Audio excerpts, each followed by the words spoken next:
Hi, I'm Kevin. Welcome to Wednesday's Words of Worship. Hey, if you're a parent, has your child ever said to you, "Why are you so mean?" when you have to discipline them for doing something wrong? Unfortunately, I hear that from my daughter far too often. But our job as parents is to train our children, to introduce them to Jesus, to teach them principles of right and wrong, and to have proper moral values and respect. You know, as Christians, we sometimes feel like God is being mean to us if we look at God's discipline in that same way. We think maybe it's some kind of remedial punishment for something we did wrong. But the trials that come into our lives are sometimes a way that God prepares us for greater successes. It's what a father does. It's what God does for us. We don't like pain, and we ask God to take away all of the reminders that we live in a broken world. We ask God to clean up every messy area of our lives and bring relief from every uncomfortable situation.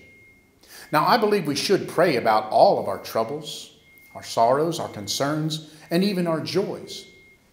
But if God wants to use us, we can't truly become ministers of grace until we have learned it ourselves. God wants us to represent Him in a broken world, and we have to live in that broken world and must learn from the experiences, the pains, the trials that come with it.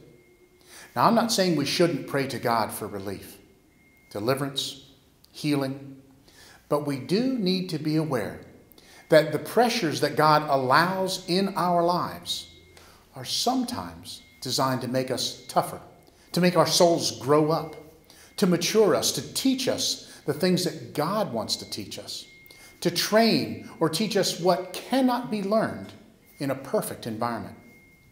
Now, I hope that your trials will be few, but the next time you face a trial, make seeking God your plan A rather than your last resort.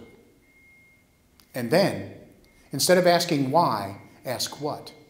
What does God want to teach you, to show you, or what does He want you to become because of this trial? Trials are never fun, but our souls become stronger through our sufferings. Hey, thanks for listening, and I hope to see you again next week.